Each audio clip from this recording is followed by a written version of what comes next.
Cuando se habla de narcoestado, estamos hablando de un Estado y una sociedad que ya está en un nivel de descomposición muy alto.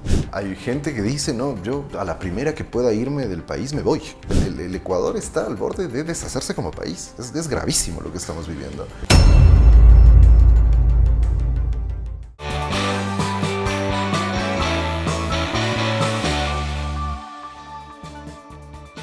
Hay acciones que en la parte política se están generando en nuestro país y que sin lugar a dudas tienen incidencia en lo que significa en este momento una campaña electoral o también una posibilidad de tener mayores opciones en el proceso electoral que tendremos el próximo año en el mes de febrero.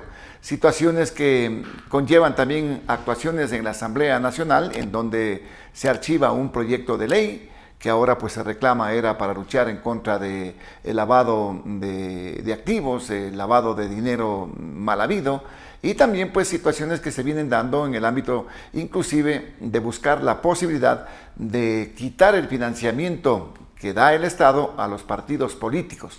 Todo ello enmarcado en un tema político que tiene que ver con los resultados que podrían darse el próximo mes de febrero del próximo año, como estamos indicando. Es el tema que lo vamos a abordar en esta programación con el doctor David Chávez. Es un importante analista político, académico universitario que está en la programación de Frente al Personaje. No olviden que estamos en las plataformas de Global Opinion. En nuestro canal de YouTube nos ayuda muchísimo usted suscribiéndose al canal. Los comentarios y los likes igualmente son importantes para contextualizar este tipo de entrevistas. En nuestras redes sociales, síganos en nuestras redes sociales, en Facebook, en Instagram, en TikTok, en X, antes Twitter. Va a encontrar usted resúmenes informativos de carácter nacional e internacional y la coyuntura informativa diaria, permanente. Si quiere estar bien informado, síganos las redes sociales de Global Opinion. El programa llega gracias al apoyo de... Conoce, siente y valora. Cultura Metro. Autorización número 3005. CNE, Elecciones Generales 2025. Kubiek, más que un buen acero. Thunder Mammoth, más fuerte, más versátil, más eficiente. Gracias, David, por estar en la programación. Bueno, ¿cómo se está contextualizando lo que está pasando en este momento en el país de acuerdo al punto de vista que ustedes mantienen en el análisis que se hace de lo que piensan los ciudadanos, de lo que está sucediendo también en los hechos? ¿Cuánto influyen los temas que pasan, como los cortes de energía eléctrica, en esa percepción que tienen los ecuatorianos? Osvaldo, ¿qué tal? Gracias por la invitación. Yo lo que diría es que hay que leerlo en dos niveles, ¿no?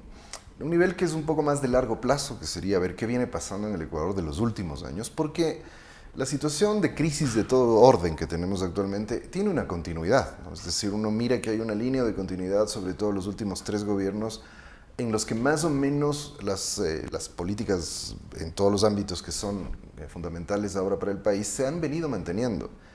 Entonces creo que hay una primera conclusión, es decir, no es un problema solo de un presidente, de una persona, del señor Noboa, del señor Lasso o el señor Moreno. Ahí creo que hay que empezar a discutir que tenemos un problema del modelo al que han adscrito de otra manera ellos.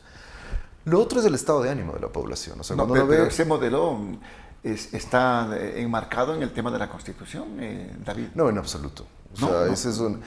Yo sostengo la tesis desde que el señor Trujillo apareció en escena, la Constitución dejó de estar vigente en el Ecuador. O sea, del Consejo de Participación Ciudadana Transitoria. Claro, porque el propio Consejo, recordará usted, se ha dicho mucho, se menciona mucho aquello de Trujillo diciendo que ellos estaban por encima de la Constitución y que eran una especie de mini asamblea constituyente. Tenían los mandatos, inclusive ellos, ¿no?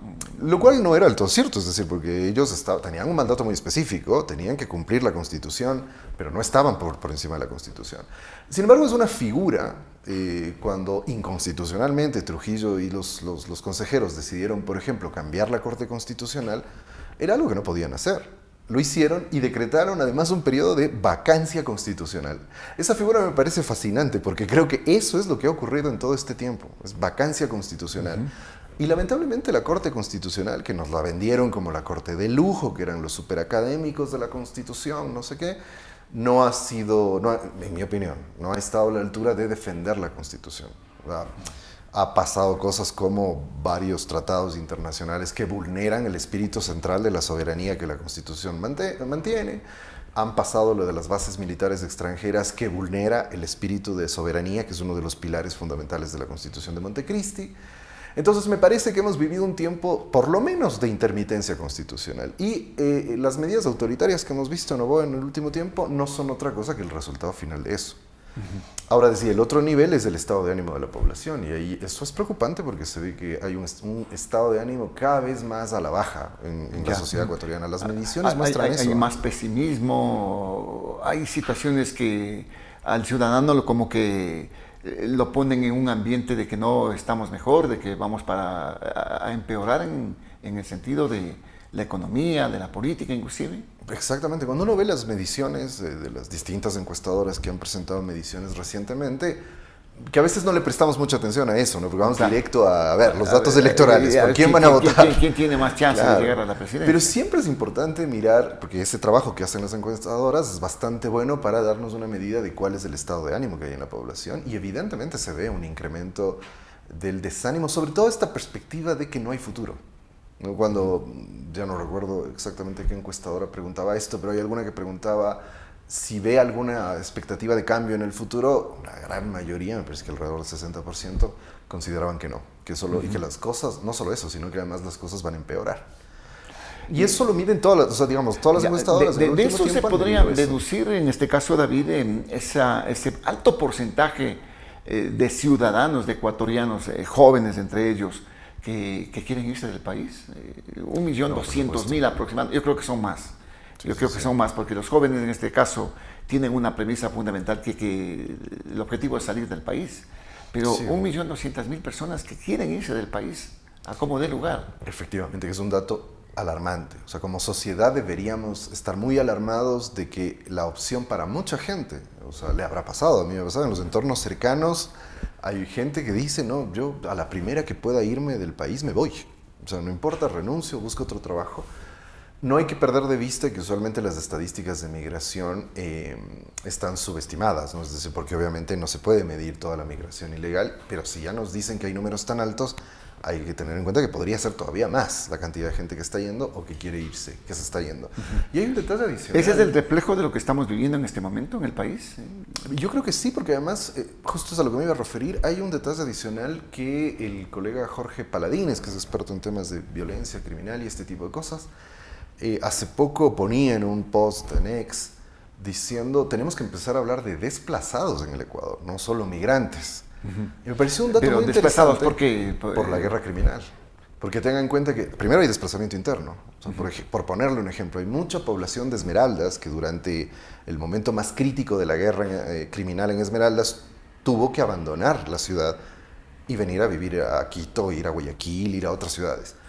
Y eso está pasando de manera masiva en el país. Es decir, la migración, sobre todo de la costa a la sierra, es significativa. Yo no conozco datos, me quedé pensando mucho al leer esto del colega Paladines, porque me parece que tiene mucho sentido. O sea, no es población que está saliendo porque necesita ir a buscar un trabajo, está saliendo porque la están vacunando, porque corre riesgo su vida, porque simplemente no quiere vivir en la violencia criminal. Y esa es la clásica lógica de desplazamiento forzado producto de una guerra o producto de la violencia en cualquier contexto. Es lo que pasaba en Colombia. ¿Te recordás cuando nosotros ni de lejos pensábamos que íbamos a llegar a algo así? Claro. Y en Colombia la gente venía al Ecuador, precisamente mucha de la población que venía. O sea, hay desplazamiento interno, y la gente que se va se puede considerar como desplazados también, que están fuera del país. Claro, o sea, por esas circunstancias. Yo no soy un experto en eso, pero siguiendo lo que decía Jorge Paladines, me parece que es un criterio sobre el que sí deberíamos discutir. Es muy probable que mucha gente que sale del país también lo haga producto de la violencia criminal. Es decir, me parece que con ese criterio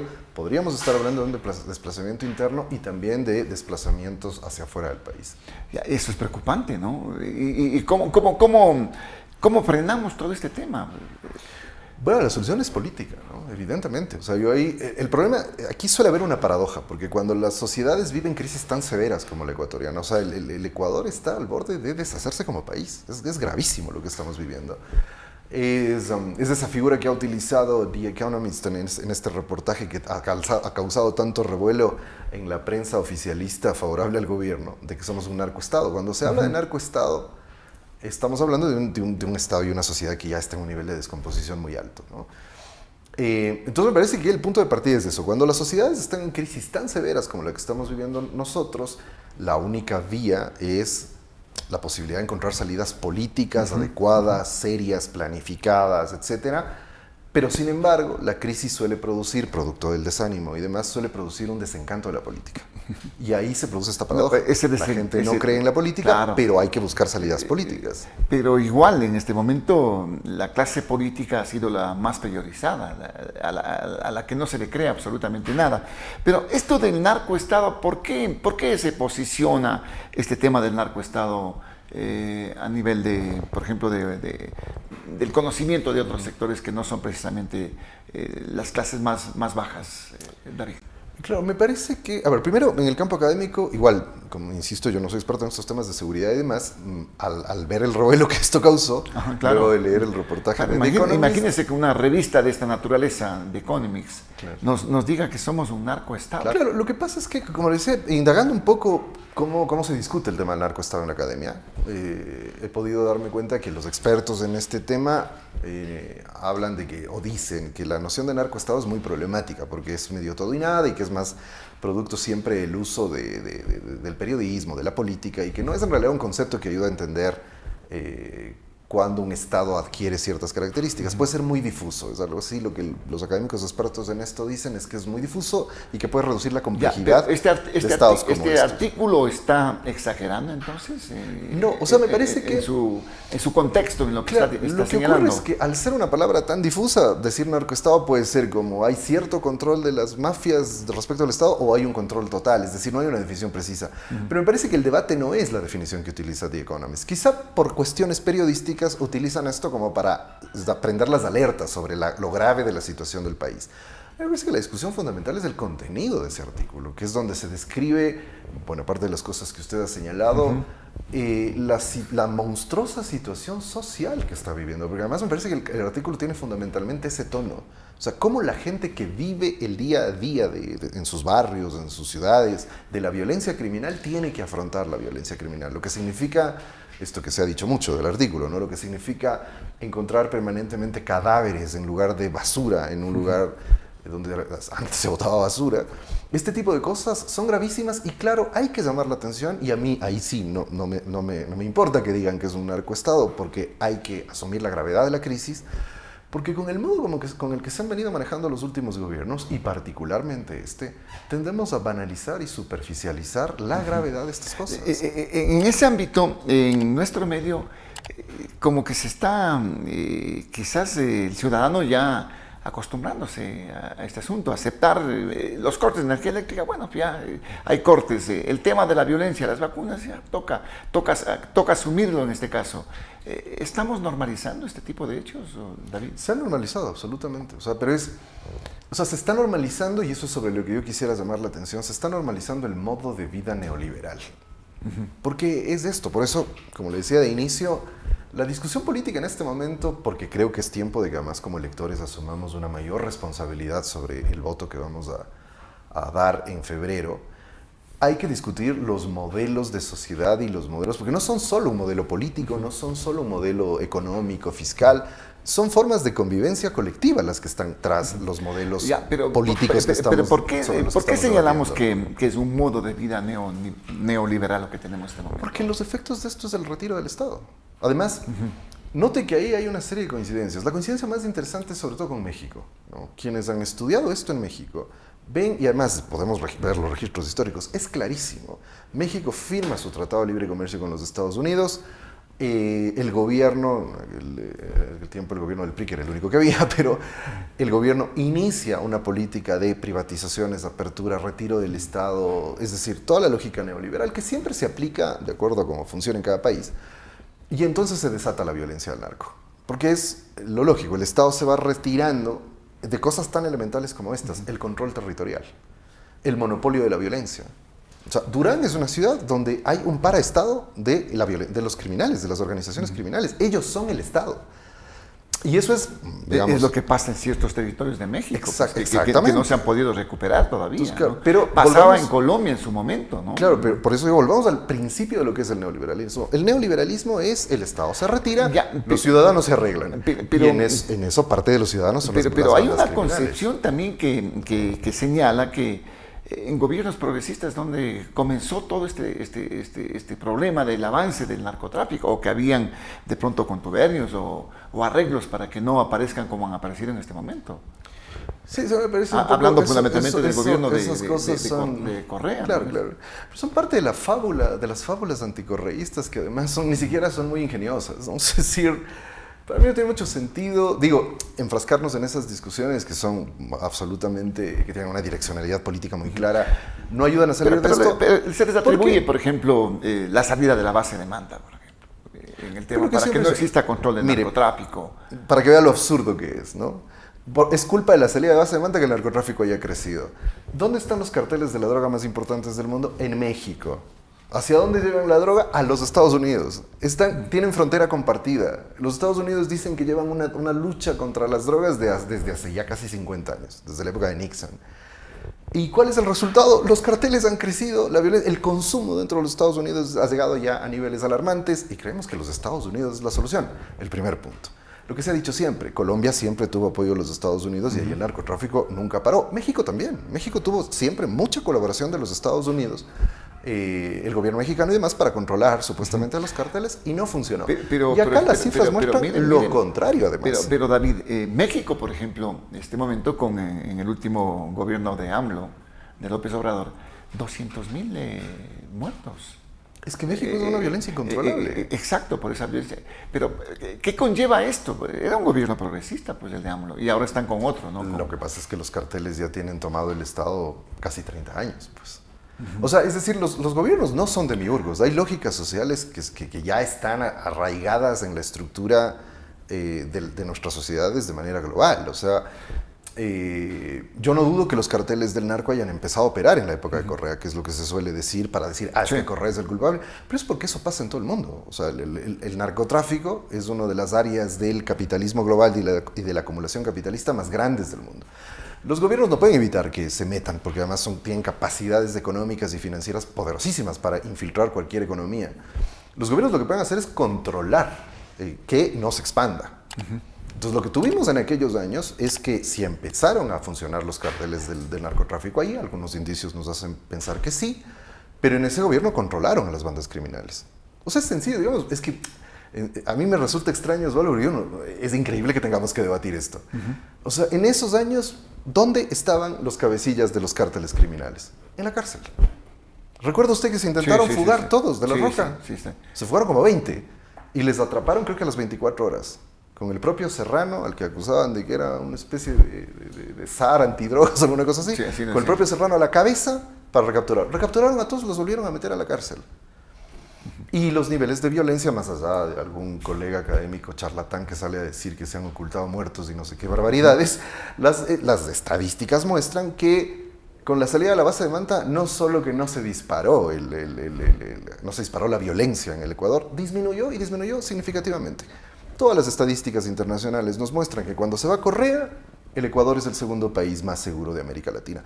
Y no son las estadísticas, sino hay que hacer un ejercicio de memoria. Ese era un tiempo en donde uno podía salir tranquilamente a la calle, viajar tranquilamente a la costa. Pero y esto no pasaba. el posicionamiento que se da es ese, ¿no? En ese aspecto. Quizás esa es la incidencia de los gobiernos neoliberales, como usted está manifestando, cuando se aleja el Estado fundamentalmente de sectores que se han olvidado del Estado y que son propicios, digamos, del caldo de cultivo para nuestros jóvenes, para que se vinculen a los grupos delincuenciales, ¿no? Lamentablemente. Inclusive, ¿Usted le ve que esto puede pasar en el país? Una especie de lo que pasa en México, de lo que está pasando, de lo que pasaba en Colombia igualmente. O sea, ya estamos en eso. Justo quería señalarle que el problema de lo que ha pasado en estos años en el país es que el Estado ya no está en condiciones no solo de garantizar educación, salud, que eso ya sería mucho pedir. No está en condiciones Eso de es lo que dice garantizar la Constitución, pues no. Por supuesto, pero note El que Estado garantiza salud, educación y seguridad. Es por eso que le decía ya la Constitución acá, es un papel, es una letra muerta.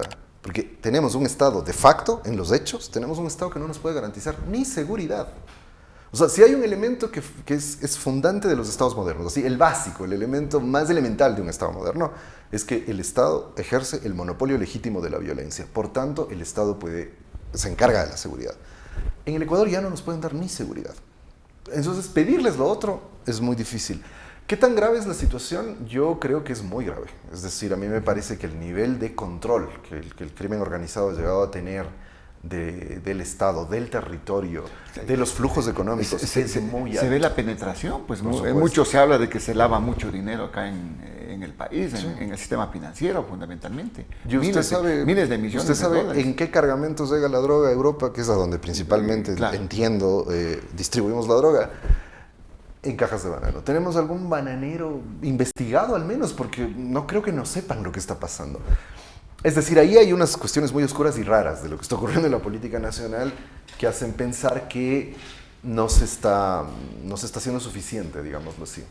Pero más allá de todo, es decir, inclusive si hubiese voluntad, y eso creo que es algo que también debemos tener claro todos los ciudadanas y ciudadanos, inclusive si hubiese voluntad de los gobiernos, no importa el signo ideológico que tengan, empezar a resolver los graves problemas que nos han dejado estos últimos gobiernos de derechas es un camino muy difícil y muy duro. Ahora, en ese ámbito, en esta contienda electoral, ¿qué perspectivas se tienen? Aparentemente, con las encuestas que han aparecido, ¿no?, en este momento, porque se demoraron algún tiempo en aparecer, ¿se estaría polarizando el panorama político? David, o sea, no creo que se estaría polarizando. Entre el candidato presidente y la candidata González del correísmo. Sería una polarización definitivamente. Como polarización de las preferencias electorales de la sociedad, eso ya viene ocurriendo hace mucho tiempo. O sea, digamos, prácticamente usted sabe, ahora, cada elección es una elección entre correísmo, correístas y anticorreístas. Claro, sí. claro. Aunque uno diga que no, o sea, al final termina tomando alguna posición. Y eso, en principio, no es malo, digamos. Yo siempre he dicho, el problema es que ese conflicto se ha saldado en términos no democráticos por el lado del anticorreísmo, y eso es un problema. O sea, perseguir al enemigo, bloquearle restringir los ámbitos democráticos, eso no está bien. Que haya posiciones distintas, inclusive radicalmente opuestas, no es un problema en sí mismo. Y esto viene marcando la política ecuatoriana en realidad desde que Correa era presidente. Es decir, esta dicotomía correísmo-anticorreísmo ha sido uno de los fenómenos estructurales de la política ecuatoriana de las últimas décadas. La novedad de esta elección es que por primera vez tenemos un candidato de las derechas que logra concentrar una intención de voto importante. Y entonces ya no están dispersos, o sea, ya no hay como hicieron la jugada de sacarle a Topic. Hay candidatos, claro, lo de Topic fue una jugada maestra. Claro, digamos, pero no democrática, eso sí.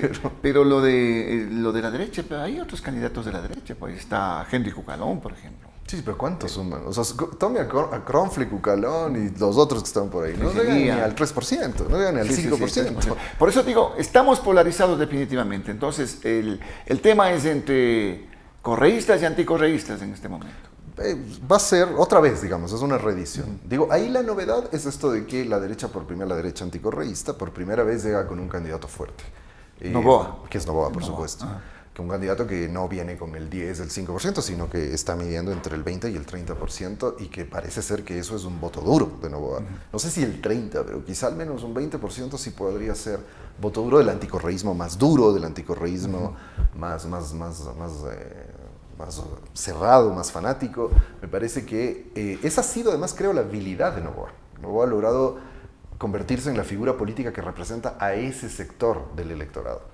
Porque ese sector no llegaba a tener una representación. Hubo un momento en que Villavicencio, por ejemplo, parecía que quería perfilarse como el representante de ese sector anticorreísta duro, pero no lo logró del todo.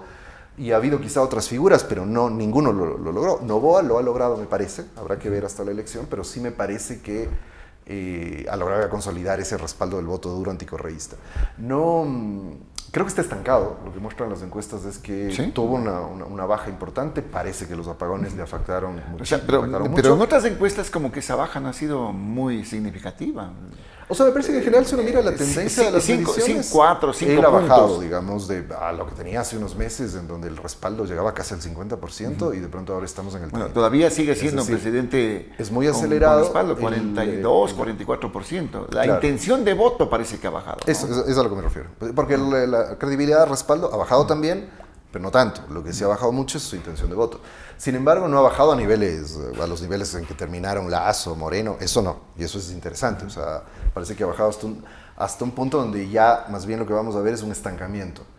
Ahí la pregunta es si eso para Noboa es un piso o es un techo. Yo tiendo a creer, esto es muy intuitivo, ¿no? Sí. Tiendo a creer que es un techo. Tiendo a creer no crece que más de ahí. a Noboa le va a costar. Es posible que crezca sobre todo echando mano del anticorreísmo, que es lo que le va a tocar. Pero al menos en primera vuelta creo que le va a costar. Si pasa segunda, pasará lo de siempre, ¿no? En segunda todo el anticorreísmo nacional se alineará con Noboa nuevamente e intentarán derrotar al correísmo. Y tendremos cerrando a filas Noboa ahí. nuevamente de presidente, entonces. Habría que ver. Ahí yo tengo todavía mis dudas, porque creo que ese golpe del mal manejo de Noboa de todo este año de gobierno podría estar provocando un desplazamiento de votos hacia el correísmo, pero si eso está ocurriendo siempre en una franja muy chiquita. O sea, si vamos a una segunda vuelta y si los candidatos son Luisa González y Noboa, seguramente tendremos un resultado ¿Hasta cerrado. qué punto la candidata Luisa González puede tener esa opción, tomando en cuenta que ya va a pasar casi lo mismo de lo que se puede evidenciar en este momento, de romper ese techo al que puede llegar el correísmo? A mí me parece que las Dicen que es un mediciones- techo de concreto este asunto. ¿Sabe qué? Yo tengo la impresión de que el de Noboa ahora es más rígido, ¿no? Más duro. Me parece que el de Luisa González está logrando, digamos, si uno mira las mediciones últimas, igual eso podría variar. Y además la elección anterior, es decir, yo haría un contraste con la elección anterior y lo actual. Lo que uno ve es que Luisa González le suma votos al correísmo. O sea, Luisa González Ya. ha logrado sumar más votos que el techo No, histórico. de alrededor no es del el arrastre 30%. del expresidente Correa, en todo caso. Claro, no es solo, digamos. Y el voto obviamente, duro del correísmo. Siempre está el arrastre de Correa, siempre está Pero ese ¿en qué voto duro. porcentajes ha estado ese voto duro del correísmo? Yo creo que es entre 25 y 30 si uno mira las elecciones últimas. ¿No? Ahora, el momento más difícil, que es quizá el Luis, mejor Luis, referente Luis está en la- con cuánto en este momento? Depende, Comunicalista le está dando el 30 mismo, y ya no va a 30, digamos, 20 y Empate- algo. empate técnico, hablando de dicen, empate ¿no? técnico. Y Estrategias y Negocios, que son las más recientes, ¿no? Las dos son las más recientes encuestas, habla de una diferencia entre 39 y 31, que sería ya más... O sea, se significativa. despegó Luisa, digamos. Según Estrategias y según Negocios, ya Estrategias la y Negocios. brecha habría crecido. Oye, estaría en 40%. Pues, Estaría casi en 40%. ¿Qué avisora usted? ¿Podría ganar en primera vuelta Luisa? O sea, recuerde usted que en la elección pasada, y ahí es donde yo digo, Luisa González logra sumarle al correísmo más allá del voto duro. En la elección pasada, igual, previo a lo que ocurrió con Villavicencio, Luisa González estaba ya rondando el 40%, según la misma encuestadora que ahora dice que hay un empate técnico. Y cuando ocurre esa debacle nacional que fue el asesinato de Villavicencio, el apoyo a la Revolución Ciudadana se desploma Claro, por el uso político que hicieron de eso. Le inducen a que ellos fueron... Claro, el uso desde político ahí que fue se el tema hizo del de una cosa asesinato. tan grave fue realmente lamentable. Pero se vergonzoso. recupera, ¿no? Para entrar a la segunda Claro, vuelta. recuperan, pero un golpe tan duro a 2 semanas de la elección, o sea, ningún Ya. estratega Ahora- en el mundo Ahora va a usted lograr dice hacer recuperar la votación. 39% con Luis, digamos la encuesta que... Sí, Estrategias y Negocios. Estrategias y negocios, 39%, 31% con una tendencia que de crecimiento de Luisa. O sea, lo que se ve cuando uno ve el histórico de esa encuesta, lo que se ve es un estancamiento de Noboa en alrededor de ese 30-31%. Y o sea, primero un declive, ¿no? Una cierta caída. desmejora, y de ahí en los 2 últimos meses, los 2 últimos 2 o 3 meses, mantiene. un estancamiento. Y en cambio en Luisa González se ve un crecimiento que no es así por saltos, ¿no? Pero sí un crecimiento sostenido. Sí.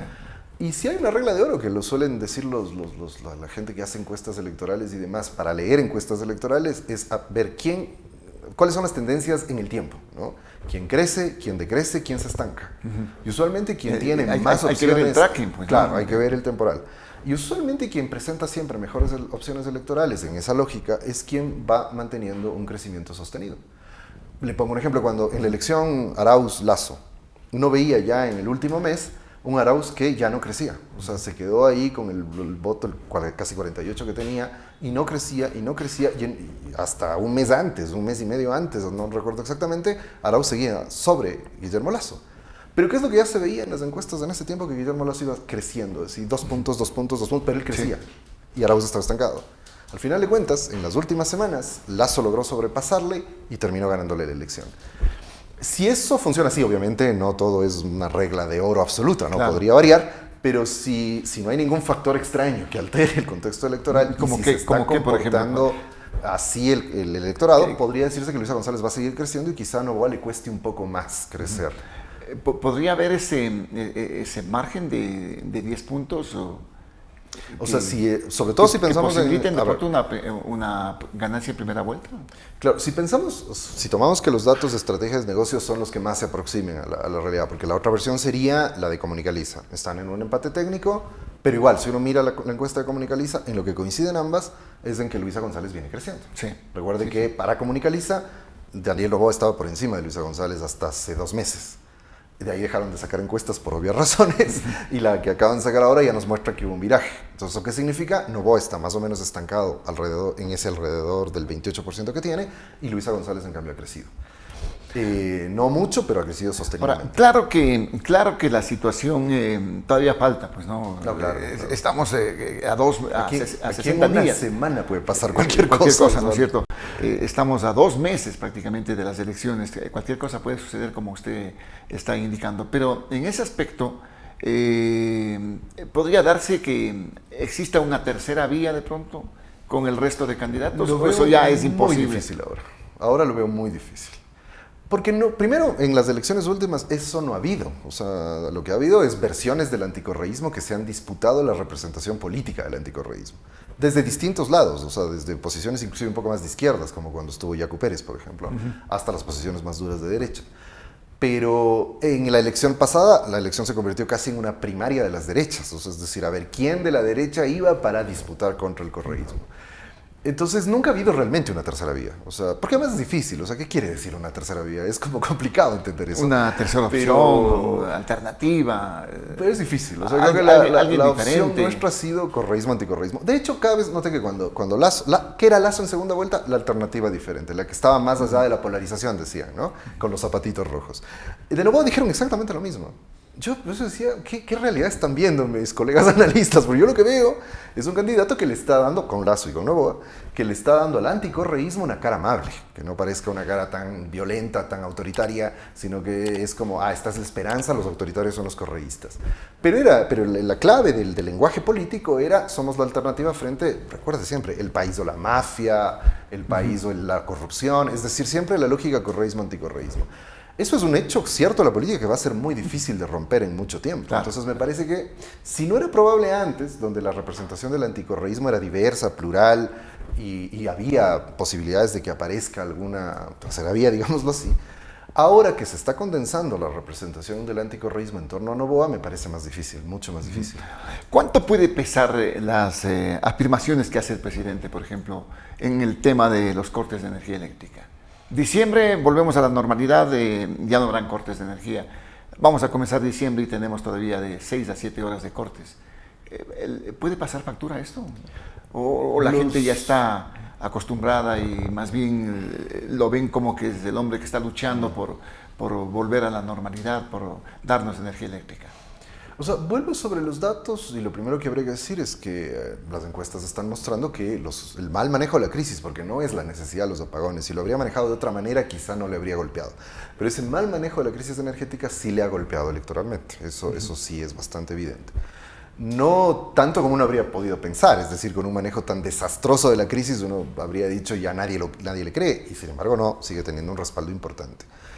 Y de ahí hay que ver a quién le habla, y efectivamente... Vuelvo sobre lo que decía anteriormente, me parece que, no sé tanto él no me parece un tipo muy brillante, pero la gente que le diseña las estrategias políticas creo que está pensando correctamente que a quien hay que hablarle es al anticorreísmo más duro, al anticorreísmo más fanático. Porque lo que ese anticorreísmo quiere ver es enfrentamiento con el correísmo. Entonces, claro, si él se muestra dos cosas, por un lado autoritario, y por otro lado se muestra como alguien que va a confrontar con el correísmo, a ese sector eso le satisface políticamente en términos absolutos. Se resume un poco en aquellos posts de redes sociales que circulaban por ahí de alguna gente anticorreísta, que no eran trolls, eran usuarios de carne y hueso, reales, que decían, no me importa quedarme 24 horas sin luz con tal de que no vuelva a correr el correísmo. Sí. Y por otro lado había uno que decía...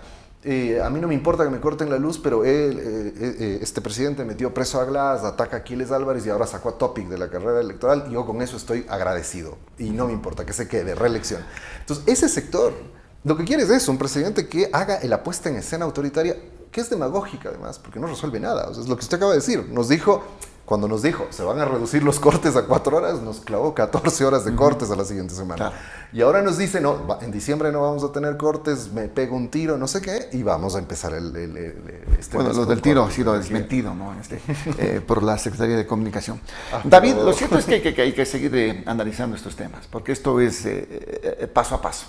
Paso a paso. Sí, y el problema mayor es que tenemos demasiados problemas. O sea, la crisis es tan grave en todos los órdenes. Hay una multicrisis, como dicen. Claro, claro, que es muy difícil centrarnos solo en una cosa porque, claro, saltan todos los temas. Pero yo espero, lo único que digo respecto a la elección que viene, sobre todo me preocupa mucho, es que los electores no volvamos a tomar decisiones en el aire. O sea, creo que en esta ocasión tenemos que estar absolutamente informados y ser responsables de nuestro voto. Ese es realmente lo que se espera, ¿no? de los ciudadanos, que realmente se adentren y tomen decisiones certeras para nuestro país. David, agradecido por su presencia, muy amable.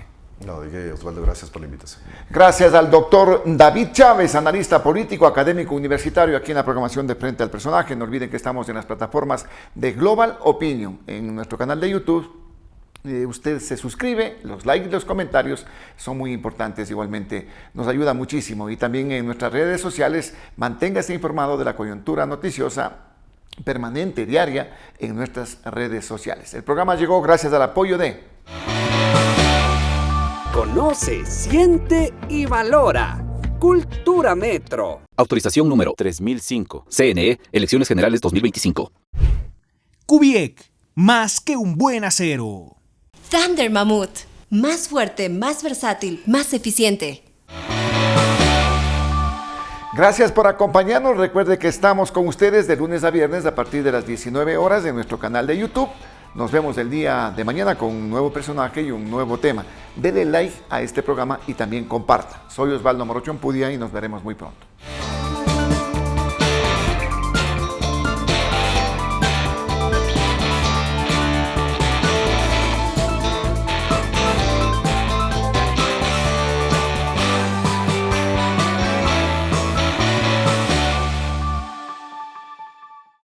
Evita filas y ahorra tiempo utilizando tu tarjeta ciudad o cédula de identidad. Ingresa a www.metroequito.gov.es. Crea tu cuenta ciudad en línea, regístrate y coloca tus datos. Recuerda tener tu cédula de identidad a la mano, porque te pedirá tu código dactilar. Utiliza tu correo personal y coloca una clave fácil de recordar. Para verificar la cuenta, debes ingresar a tu correo electrónico. Una vez creada tu cuenta ciudad, acércate a la taquilla de tu estación más cercana y solicita tu tarjeta ciudad. Es obligatorio que presentes tu cédula de identidad. Si esta fue emitida desde el 2017, también la puedes utilizar como un medio de pago. Ahora ya puedes ingresar sin filas y ahorrar tiempo. Disfruta de tu viaje. Conoce, siente y valora. Cultura Metro. Autorización número 3005. CNE, Elecciones Generales 2025. Kubiek, más que un buen acero. Existimos para acelerar el cambio hacia una construcción sustentable. Somos la primera industria del sector del acero, metalmecánica y productos para la construcción en ser empresa carbono neutro. Te presentamos nuestros productos: edificaciones metálicas, cubiertas de acero, cubiertas fotovoltaicas, tubería de acero, tubería eléctrica, construcción en seco, paneles prefabricados de hormigón alivianado y encofrados metálicos. Kubiek, más que un buen acero. Él es Baltasar Ushka, el último hielero. Esta es la Thunder Mammoth M2, el primer motocarro de carga. ¿En qué se parecen estos dos personajes del Andes ecuatoriano? Que nacieron para ser los fuertes del trabajo pesado. Una potente herramienta de trabajo con amplio espacio de carga. Thunder Mammoth M2. Fabricados para durar, diseñados para ahorrar.